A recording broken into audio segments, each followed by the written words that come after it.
Olá, voltamos com um vídeo de equação do segundo grau, equação incompleta do tipo 1, quando b é igual a zero.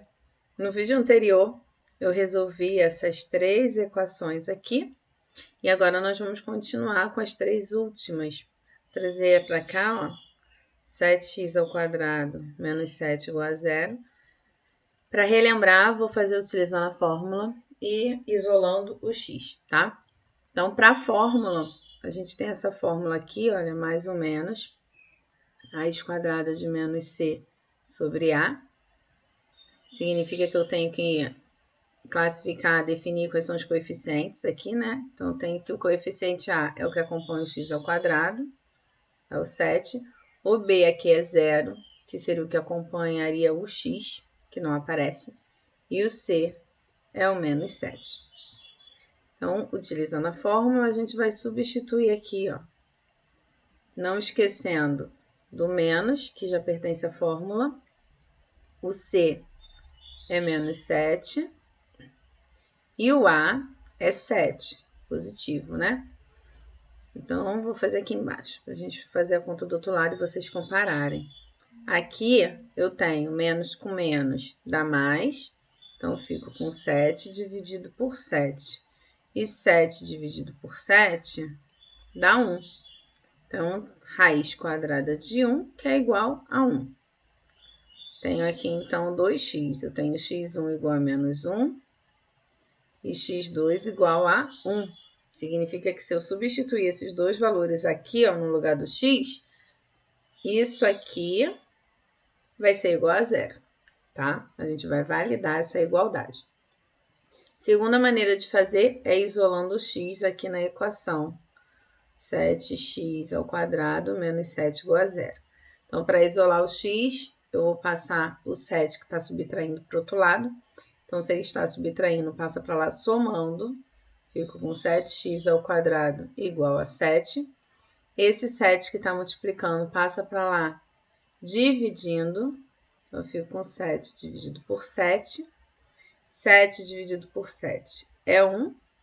Nossa potência, operação contrária, operação inversa, perdão, é a raiz. Então, aqui eu tenho mais ou menos a raiz de 1, que vai ser igual a mais ou menos 1. Olha aqui, ó. Tá? Mesmo resultado. Então, eu tenho x1 igual a menos 1 e x2 igual a 1. Ah, mas como é que eu vou resolver? Da forma que você achar mais simples resolver.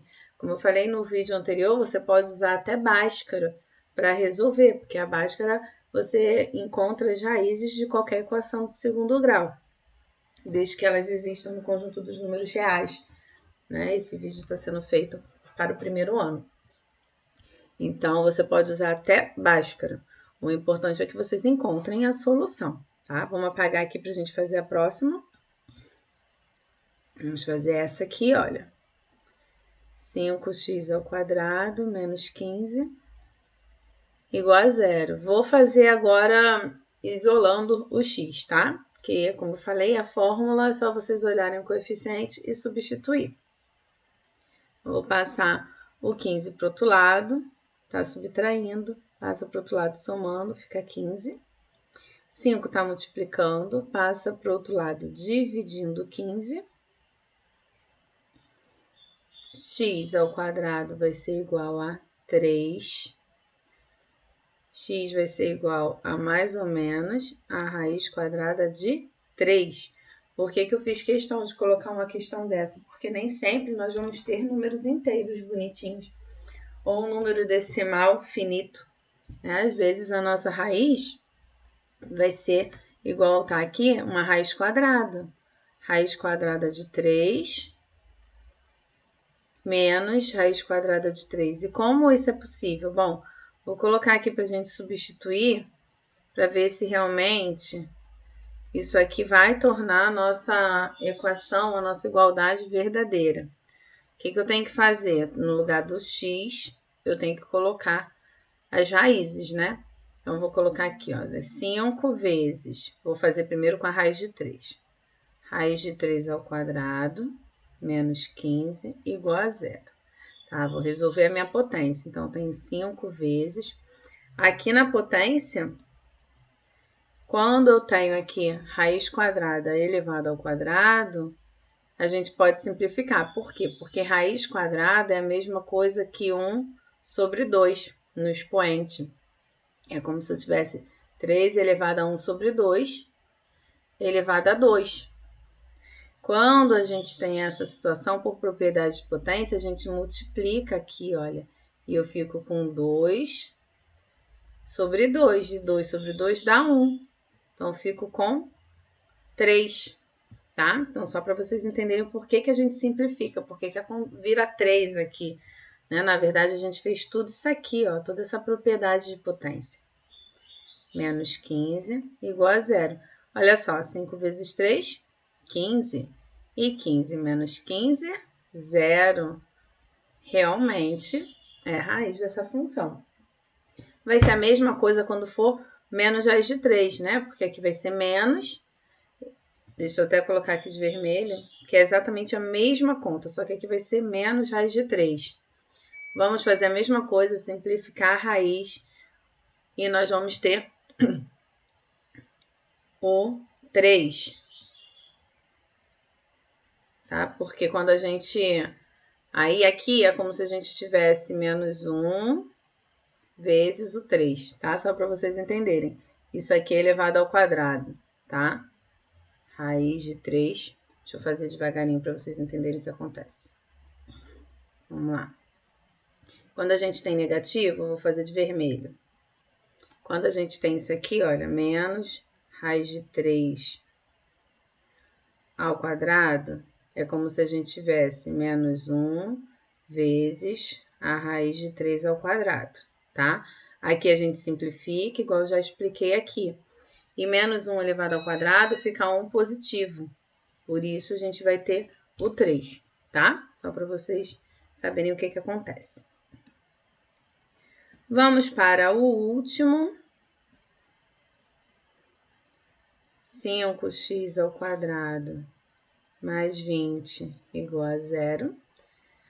Então, vamos lá. Tá somando, passa para o outro lado subtraindo. Então, nesse caso aqui fica menos 20, né? X ao quadrado vai ser igual a menos 20 dividido por 5. Vou fazer um pouquinho mais rápido, tá? Para chegar à parte que interessa. X ao quadrado é igual a menos 4. Potência, então, operação contrária. Faltou mais ou menos. Vai ser a raiz quadrada, mais ou menos, raiz quadrada de menos 4. Vamos devagarinho aqui nessa parte. Vou botar de vermelho, ó. Menos 4. Coloquei de vermelho para chamar a atenção para uma coisa muito importante. A gente costuma falar de forma errada. Não podemos calcular a raiz quadrada de número negativo. Na verdade, a raiz cujo expoente seja par, né? E não é verdade. De fato, aqui a gente não consegue realmente um x que pertença ao conjunto dos números reais, tá? Por isso que a gente fala, não existe raiz real. Raiz real. Essa palavra aqui faz toda a diferença quando o professor explica. Por quê? Porque dentre os conjuntos que nós conhecemos até o momento, a gente não consegue calcular a raiz de menos 4, raiz quadrada de menos 4, tá? Porque estamos no conjunto dos números reais. Quando vocês aprenderem o conjunto dos números complexos, essa história muda. E aí a gente consegue calcular, não dentro dos reais, mas dentro do conjunto dos números complexos. Então, se você está aí procurando uma solução para uma equação de segundo grau, no nono ano, no primeiro ano, não existe raiz real, tá? Não possui uma solução para essa nossa última equação. Não existe uma solução, tá? Neste momento em que vocês estão estudando. Então, não se esqueçam de escrever isso, olha, raiz real no conjunto dos números reais, tá? Próximo vídeo, a gente vai ver uma equação incompleta, mas do tipo 2, agora com o C igual a zero.